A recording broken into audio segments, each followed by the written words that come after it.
Assalamualaikum dan salam sejahtera. Ini Awani 7.45 dan saya Jasmine Abu Bakar. Ini tumpuan kami untuk malam ini. Hala 7 RMK 12 capai keluarga Malaysia, makmur, inklusif dan mampan. Peruntukan RM400 bilion biayai projek sambungan dan projek baru. Dan suami boleh teman isteri lahirkan anak.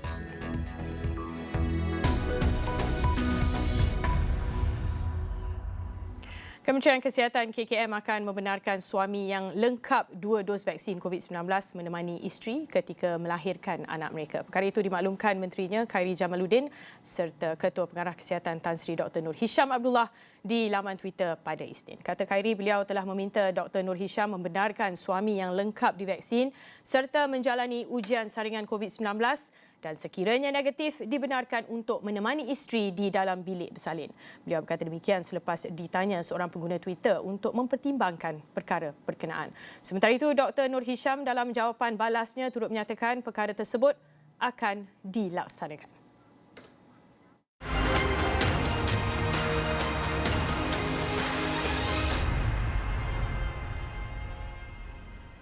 Hala 7 mencapai keluarga Malaysia makmur, inklusif, mampan merupakan objektif utama dalam rancangan Malaysia ke-12 RMK12, kata Perdana Menteri Datuk Seri Ismail Sabri Yaakob. Menurutnya, objektif itu boleh dicapai dengan memberi tumpuan kepada usaha merancakkan kembali pertumbuhan ekonomi. Selain itu, kerajaan juga perlu memastikan kemakmuran negara dapat diagih secara lebih adil dan saksama serta mengekalkan kelestarian alam sekitar. Bahawa dalam meluluskan RMK 12, Dewan Yang Mulia ini menyeru seluruh rakyat Malaysia supaya berusaha dengan sepenuh komitmen dan iltizam yang jitu untuk membangunkan negara secara mampan bagi membolehkan setiap ahli keluarga Malaysia tanpa mengira agama, bangsa dan kaum menikmati taraf hidup yang wajar. Beliau berkata demikian ketika membentangkan RMK12 untuk dibahaskan di Dewan Rakyat pada Isnin.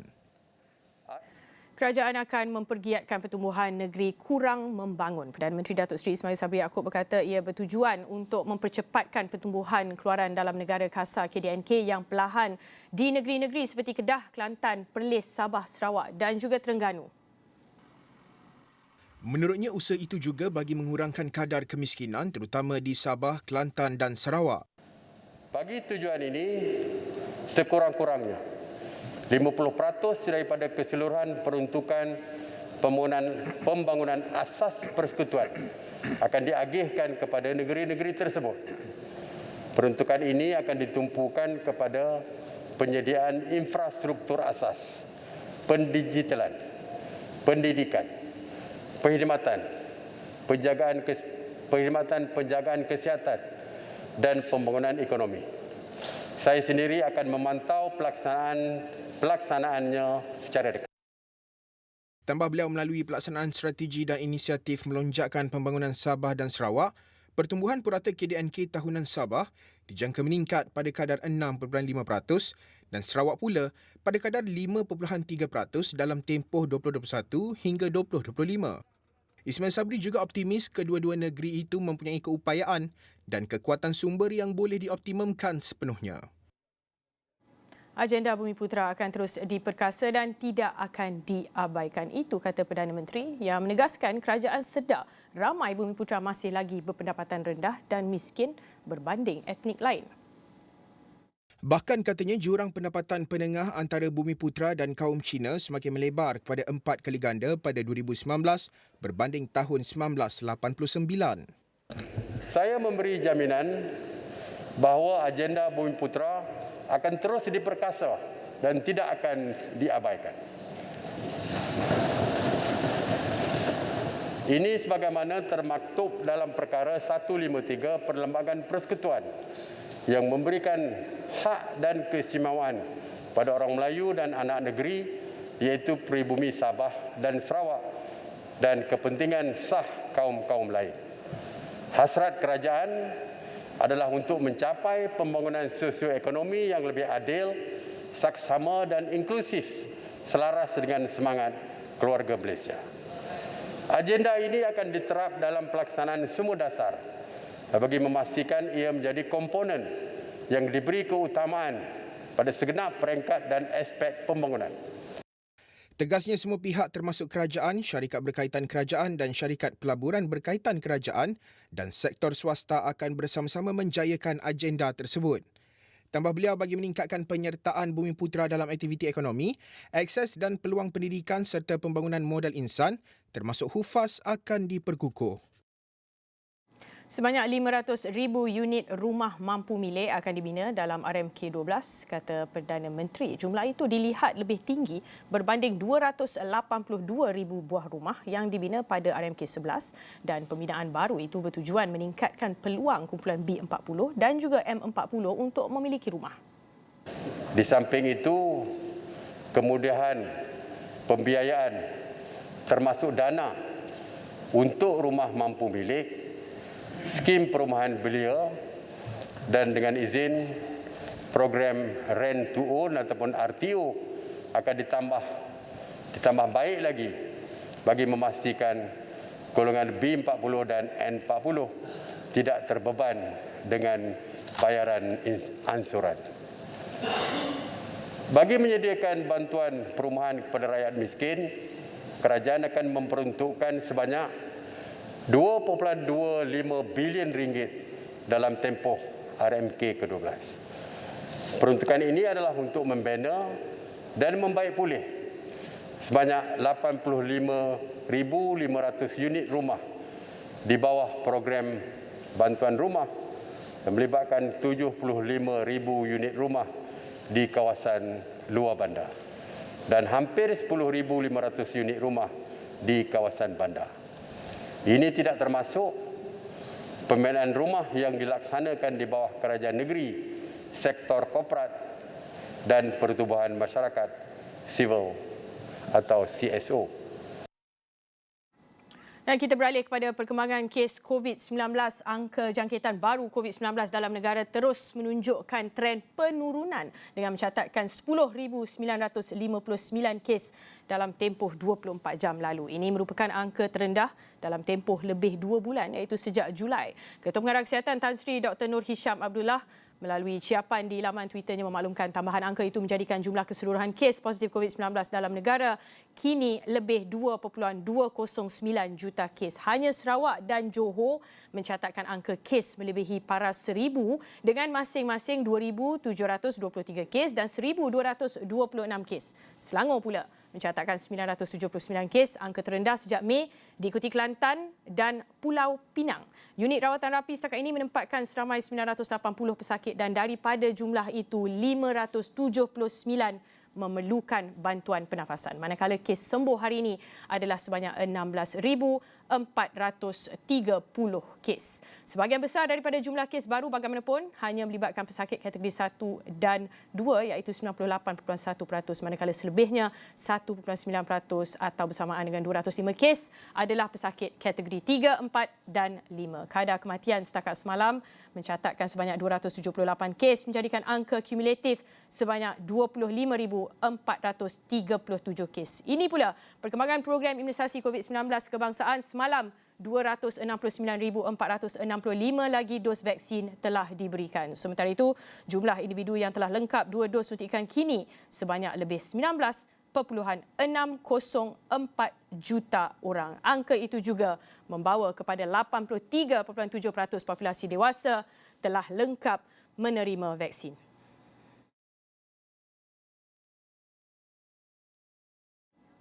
Dan wartawan Ashraf Hasnan ada juga mendapatkan reaksi dari pelbagai pensyarah dan juga pengamal bidang masing-masing menyatakan pendapat mereka berhubung rancangan Malaysia ke-12. Jadi bersama saya di Bilik Berita adalah Ashraf Hasnan yang akan kongsikan serba sedikit mengenai apa pendapat mereka agaknya. Kita tahu ramai yang mempunyai pendapat yang berbeza-beza. Ashraf. Ya, Jasmine, saya ada mendapatkan beberapa pakar ekonomi dan mereka menyatakan pendapat berdasarkan dalam bidang masing-masing. Pertamanya adalah Datuk Dr. Madeline Burma, penganalisis ekonomi yang berpendapat perkara penting yang terjejas akibat pandemik COVID-19 tidak disentuh secara menyeluruh dalam RMK12. Satu, reformasi dari segi perniagaan. saya tidak nampak untuk mempercepatkan pembukaan growth dengan penutupan. Because bagi saya, macam seperti Datuk Nizam kata, macam seolah-olah COVID ini hanya akan berlalu secepat saja. Nombor dua, trade reform. Reformasi dari segi peraturan, sejak COVID ini kan banyak sekatan-sekatan yang perlu dilakukan oleh negara. Jadi reformasi itu tidak ada. Saya tak sempat nampak. Ketiga, pendidikan. Saya still disappointed. Although tadi disebutkan digital education. Tetapi saya masih disappointed sebab bagi saya masih lagi, I'm okay with that, membangunkan sekolah daif dan sebagainya. Tetapi reformasi sebetul-betulnya bagi saya tidak disebut. Dan ini pula pendapat pakar ekonomi Profesor Madya Dr. Yusof Syari melihat RMK12 menyentuh banyak perkara yang diperlukan untuk Malaysia pulih daripada COVID-19. Ia khususnya berkaitan pekerjaan yang terjejas terus dengan kadar pengangguran mencecah 4.8%. Tapi apabila saya buat semakan kepada keseluruhannya buku rancangan Malaysia ke-12 ini, rupanya banyak perkara-perkara yang kita bincangkan tadi ada, terutamanya bila kita bercakap pasal reform, kita lihat pasal resetting ekonomi ini, banyak terkandung dekat di dalam tu, ya. Saya gembira bila saya melihat dokumen tersebut, kerana kebanyakannya apa yang diperlukan kepada transformasi ekonomi itu ada dinyatakan di situ, ya. Itu yang pertama. Yang kedua, kalau saya lihat kepada indikator sasaran rancangan Malaysia ke-12 ini, ia sebenarnya kalau dari segi pertumbuhan KDNK, dari segi purata pendapatan yang disasarkan itu, ya, purata pendapatan per kapita itu, sebenarnya itu adalah sasaran rancangan Malaysia ke-11 kita lihat. Jadi ini bermakna bahawa pandemik COVID-19 ini membawa kita 5 tahun ke belakang. Itu yang kedua, ya. Yang ketiga, saya lihat sebahagian apa yang saya bincangkan tadi berkaitan dengan aspek pelaksanaan ada dibentangkan, ya. Contohnya wujudkan unit pemantauan kemiskinan di setiap daerah. PM sendiri bercakap juga dia sendiri nak pantau perkembangan pembangunan perbelanjaan pembangunan ke atas negeri Sabah, Sarawak dan negeri-negeri yang miskin. Ini satu keadaan yang baik. Itu tadi cerita berkenaan dengan respon pakar-pakar, pakar ekonomi khususnya berkenaan dengan RMK12 yang dibentangkan di Dewan Rakyat, dan pastinya banyak lagi cerita menarik selepas ini. Kembali kepada Jasmine. Baiklah, terima kasih. Itu dia tadi wartawan Ashraf Hasnan. Saya pasti laporan-laporan yang lebih lanjut dan menarik dikongsi juga di dalam astroawani.com. Terima kasih Ashraf. Baiklah, teruskan bersama kami jam 8 malam nanti dengan perkembangan lebih menarik dalam segmen Sinar Awani.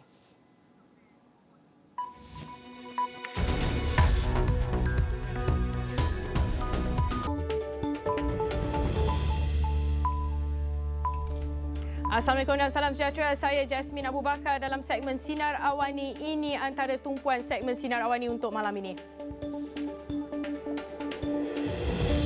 Peruntukan RM400 bilion biayai projek sambungan dan juga projek baru. Tok Pak akui RMK12 paling sukar.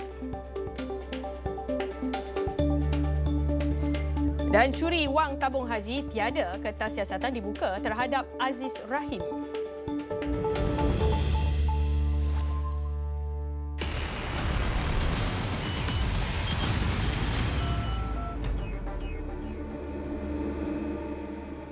Baiklah, ada perkembangan terbaru membabitkan video tular kenderaan seorang timbalan menteri. Dan bersama saya sekali lagi, Ashraf Hasnan bersedia di bilik berita untuk melaporkan perkembangannya. Teruskan Ashraf dengan perkembangan baru.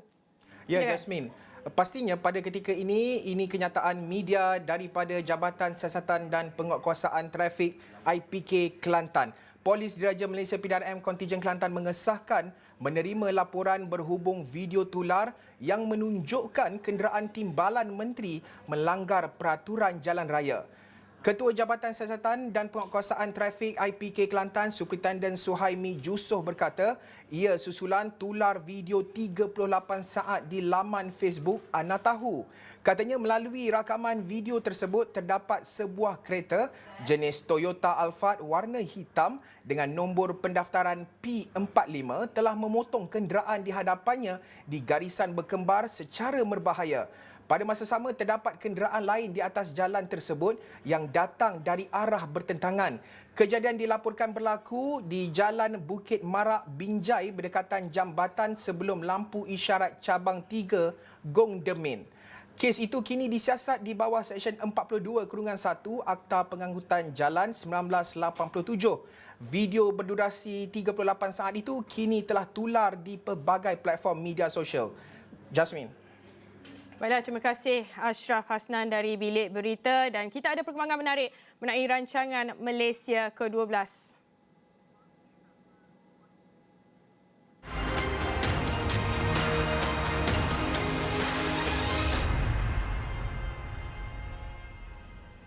Kerajaan akan memperuntukkan 400 bilion ringgit untuk membiayai projek sambungan dan projek baru di bawah rancangan Malaysia ke-12 RMK-12, kata Perdana Menteri Datuk Seri Ismail Sabri Yaakob. Jumlah itu dilihat lebih tinggi daripada RMK-11 di mana kerajaan telah membelanjakan sebanyak 248.5 bilion ringgit untuk tujuan pembangunan.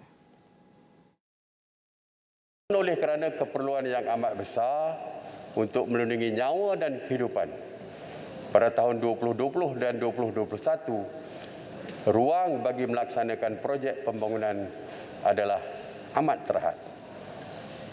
Keadaan ini dijangka berterusan sehingga tahun hadapan.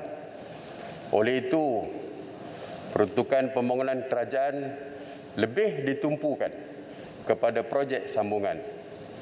InsyaAllah, kita menjangkakan kedudukan kewangan kerajaan akan bertambah baik pada tahun 2023 apabila ekonomi semakin kukuh. Kerajaan akan memperuntukkan sebanyak 400 bilion ringgit untuk membiayai projek sambungan dan projek baru di bawah RMK-12. Kita harus yakin seperti dalam surah Al-Insyirah ayat 5, sesungguhnya sesudah kesulitan itu ada kemudahan. Sistem pendidikan negara perlu mengeluarkan modal insan berkualiti dan berkemahiran tinggi bagi memenuhi kehendak industri, terutamanya jika Malaysia mahu menjadi sebuah negara berpendapatan tinggi. Perdana Menteri Datuk Seri Ismail Sabri Yaakob berkata, kerajaan akan memberikan tumpuan untuk menambah baik seluruh sistem pendidikan negara serta menangani isu ketidakpadanan dalam pasaran pekerjaan. Menurutnya, antara langkah utama yang akan diambil ialah mengukuhkan pendidikan sains, teknologi, kejuruteraan dan matematik STEM bagi menyediakan murid dengan perubahan teknologi.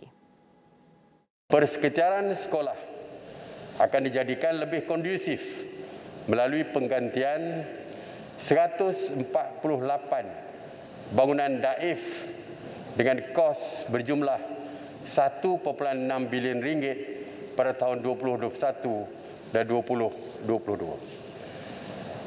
Sebanyak 4 kompleks sekolah dan 5 buah sekolah baru akan dibina melibatkan kos sebanyak 848 juta ringgit.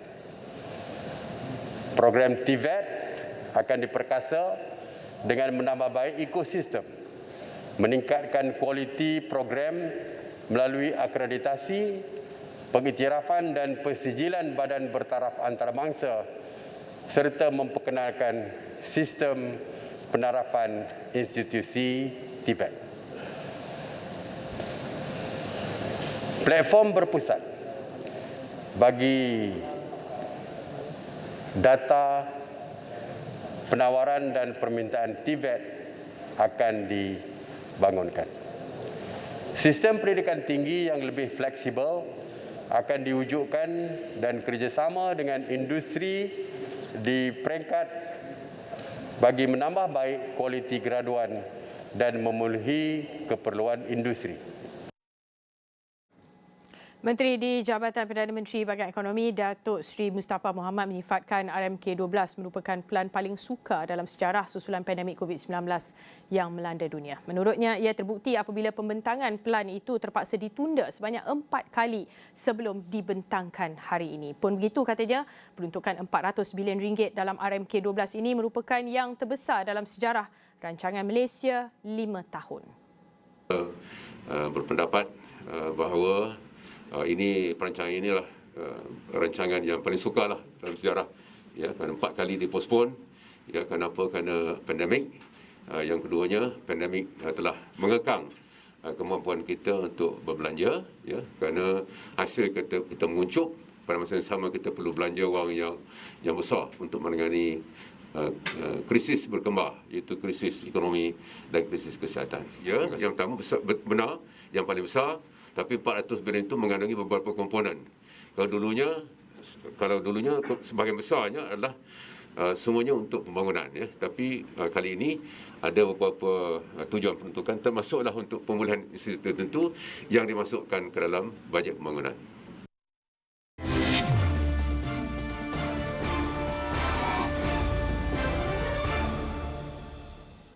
Tiada sebarang kertas siasatan dibuka oleh pihak kuasa ke atas mana-mana individu atas dakwaan mencuri wang Lembaga Tabung Haji TH. Ia termasuk dakwaan kononnya siasatan dibuat ke atas Ahli Parlimen Baling Datuk Seri Abdul Aziz Abdul Rahim. Demikian kata Timbalan Menteri di Jabatan Perdana Menteri Hal Ehwal Agama Datuk Ahmad Marzuq Syari di Dewan Rakyat bagi menjawab soalan tambahan daripada Abdul Aziz berhubung pembukaan kertas siasatan melibatkan kecurian TH oleh pengurusan tertinggi atau lembaga pengarah sebelum 2018. Setakat ini, tidak ada sebarang kertas siasatan dibuka ke atas mana-mana pihak atas tuduhan mencuri wang tabung haji, termasuklah ke atas Yang Berhormat Baling yang sering kedengaran. Abdul Aziz sebelum ini dilantik sebagai pengerusi tabung haji berkuat kuasa 1 Julai 2013 menggantikan Tan Sri Abi Musa Asari Muhammad Noor. Namun demikian, beliau meletak jawatan pada 14 Mei 2018 beberapa hari selepas Pakatan Harapan mengalahkan Barisan Nasional pada pilihan raya umum ke-14. Sitah Anur akhirnya bertaubat.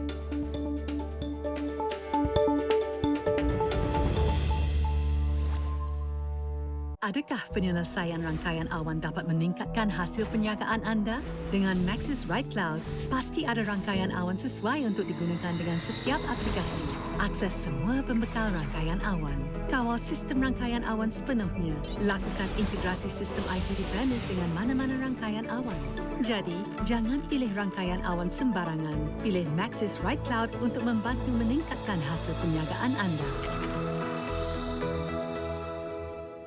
Rexona Brightening untuk bawah lengan cerah semula jadi dengan sirup vitamin E dan Sakura. Cerah dalam 5 hari. Kaya dengan siram vitamin C dan ekstrak lemon. Cerah dan anti kesan baju.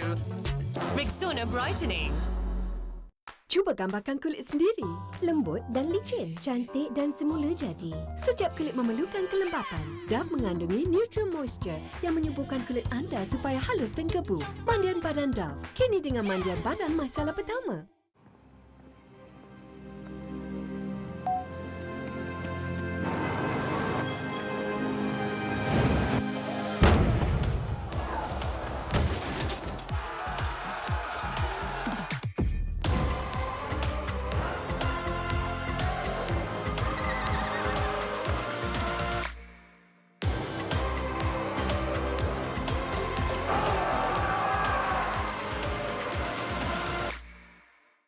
Astro kini 25 tahun. Kami ingin meraihkannya bersama anda dengan 25 tawaran menarik daripada Astro Rewards dan pelbagai promosi terhebat khas untuk anda. Tidak kira 25 tahun yang lalu atau 25 tahun yang akan datang. Terima kasih kerana menerima kami sebagai teman anda. Dapatkan tawaran eksklusif ini dan banyak lagi di rewards.astro.com.my. Ganjaran hebat, teguh bersama dengan Astro. Ketua Ajaran Perjalanan Mimpi yang Terakhir PMYT Sitah Anur 39 tahun mengisytiharkan dirinya bertaubat secara terbuka. Sitah atau nama sebenarnya Mas Sitah Abdul Jalar membuat pengisytiharan itu di Masjid Sultan Salahuddin Abdul Aziz Shah Alam. Majlis pengisytiharan taubat disaksikan 4 saksi iaitu Mufti Selangor Datuk Dr. Anhar Upir, Setiausaha Majlis Agama Islam Selangor Dr. Ahmad Syahir Makhtar, Pengarah Jabatan Agama Islam Selangor JAIS Datuk Muhammad Shah Zihan Ahmad dan Wakil Ketua Pengarah Jabatan Kemajuan Islam Malaysia JAKIM Muhammad Ansarullah Muhammad Hashim. Pengarah JAIS Datuk Muhammad Shah Zihan berkata perbuatan dan pernyataan wanita itu yang tular di media sosial sebelum ini adalah bertentangan dengan hukum syarak. Kesalahan dilakukan di bawah Seksyen 7 dan Seksyen 8B Jenayah Enactment Jenayah Syariah Selangor tahun 1995. Individu yang pernah mengikuti ajaran sesat ini disarankan untuk segera bertaubat. Sebelum ini tular dalam media sosial mengenai Siti Anur yang mendakwa akan berlaku Perang Dunia Ketiga bermula di Sabah serta memimpin pasukannya mencari Imam Mahdi untuk melawan musuh. Pada 3 September lalu, Siti Anur ditahan polis di kediamannya turut ditemui resit dana sumbangan dari pengikutnya yang melebihi RM84,000. Sudah semestinya, itu sebab saya sebut tadi, dengan pengisytiharan ini tidak pernah membatalkan mana-mana seksyen yang berkenaan. Termasuk tidak membatalkan apa-apa fatwa yang berkuat kuasa atau apa-apa yang akan dikuat kuasakan. Kalau Puan Masyita melakukan benda yang sama walaupun dah isytihar taubat, penguatkuasaan akan terus dikuat kuasakan.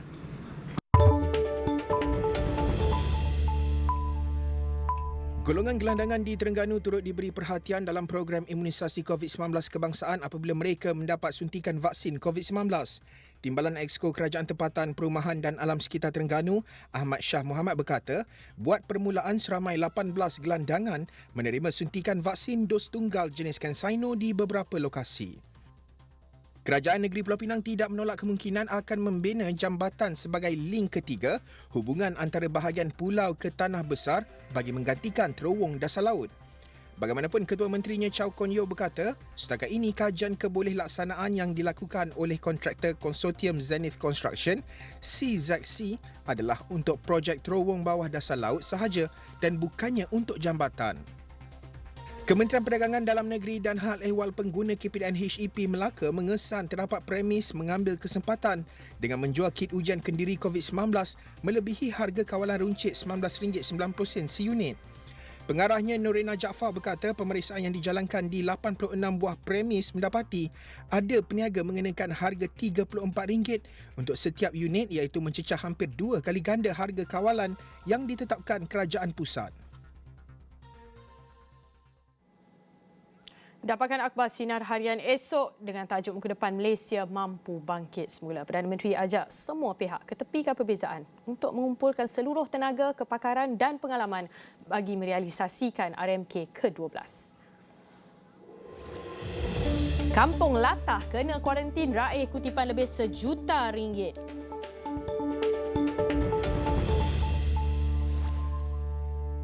Yayasan Petronas menyumbang kemudahan pembelajaran berbentuk peranti dan data internet kepada 735 pelajar di Terengganu menerusi program Cerdik.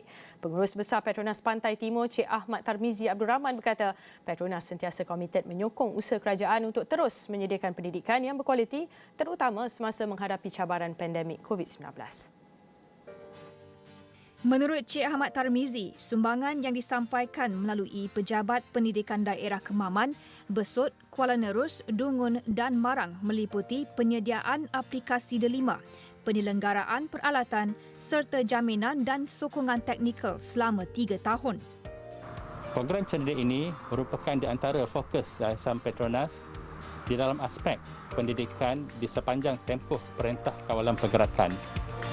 Kami berharap dengan sumbangan peranti beserta perkhidmatan internet ini dapat membantu para pelajar mengikuti sesi pengajaran dan pembelajaran di rumah ataupun PDPR di samping dapat mengurangkan yuran digital di kalangan pelajar. Bagi Akilah Zahidah Ayub, pelajar SMK Pulau Serai Dungun, sumbangan peranti dan perkhidmatan internet memudahkannya mengikuti sesi pengajaran dan pembelajaran di rumah. Dulu sebelum ada iPad kena kongsi telefon dengan kakak. Jadual pula sama. Jadi susah nak masuk Google Meet, susah nak masuk kelas. Lepas tu kadang-kadang kalau ada Google Meet, gambar yang cikgu nak tunjuk tu tak jelas. Sound pula kadang-kadang pula tak clear. Nak faham apa yang cikgu ajar pun susah. Jadi lepas dapat iPad ni,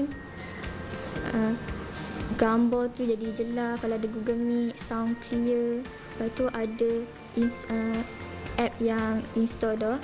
Jadi boleh tingkatkan kreativiti murid, boleh kembangkan bakat murid. Lepas tu ada tersedia dah aplikasi Delima.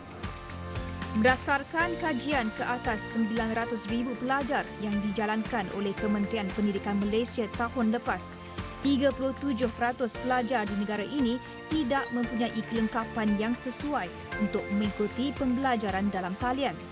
Usaha berkenaan adalah sebahagian daripada sumbangan 30 juta ringgit oleh Yayasan Petronas melalui program Cerdik yang melibatkan 12,000 pelajar di seluruh Malaysia. Ia adalah antara fokus Yayasan Petronas kepada aspek pendidikan dalam tempoh Perintah Kawalan Pergerakan.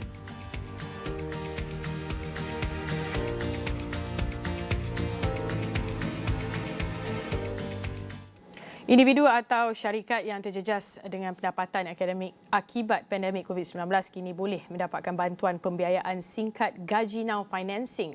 Pembiayaan patuh syariah itu ditawarkan syarikat teknologi kewangan digital Orpheus Capital Sdn Bhd dengan kerjasama Huawei Technologies Malaysia Sdn Bhd.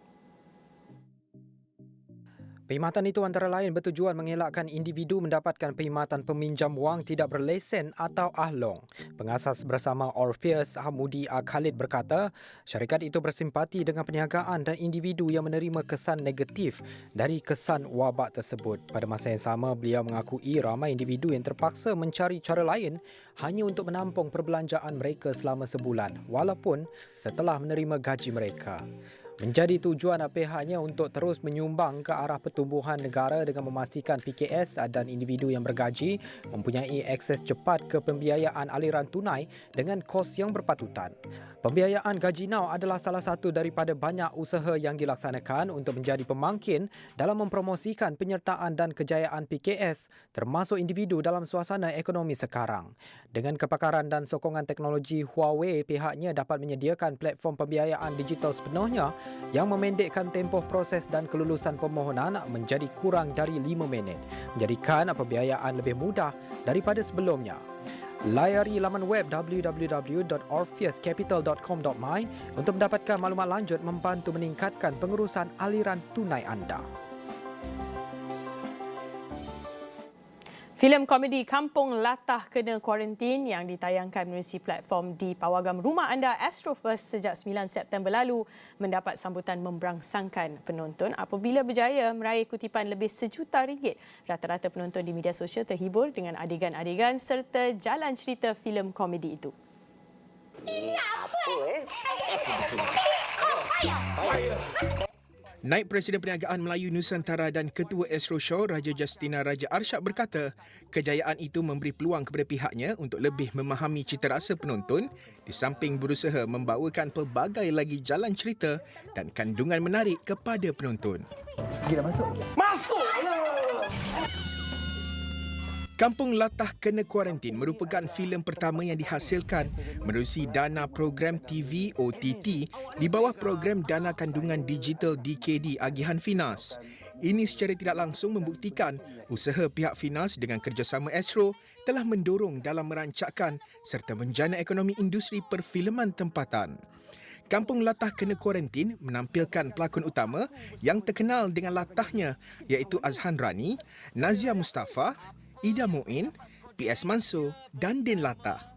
Ia turut dibintangi Elisha Sanda, Joey Daud, Bel Ngasri, Ropi, Didi Alias, Azli Senario, Wans Ahmad serta penampilan istimewa oleh bintang-bintang popular tanah air seperti Dato' Awi, AR Badul, Ustaz Syamsul Debat dan Rizman Huzaimi. Untuk melanggan sila ke saluran Astro First 480 atau anda juga boleh stream di Astro Go atau on demand.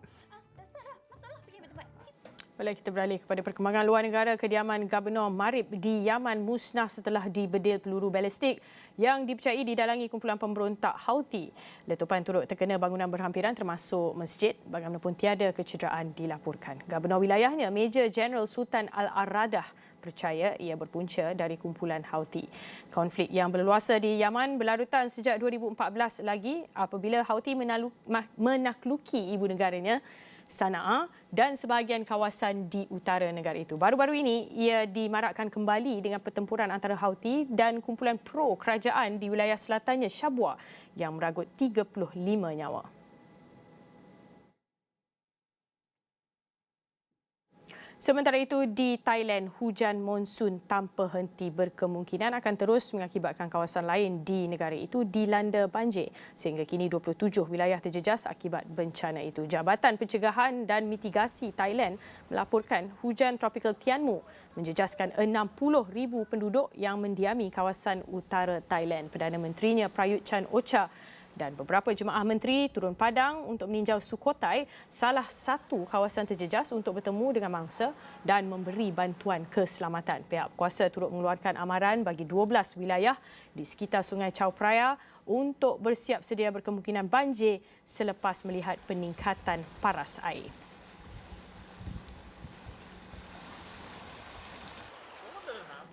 Baiklah, sekian segmen Sinar Awani. Ikuti perjalanan 100 hari pertama Kabinet Pimpinan Datuk Seri Ismail Sabri Yaakob untuk membuktikan keberhasilan dan pencapaian kepada rakyat, dan segala maklumat lain dalam astroawani.com juga aplikasi kami. Terima kasih kerana menonton saluran berita paling dipercayai di Malaysia. Saya Jasmine Abu Bakar. Assalamualaikum, selamat malam. Kita jumpa lagi.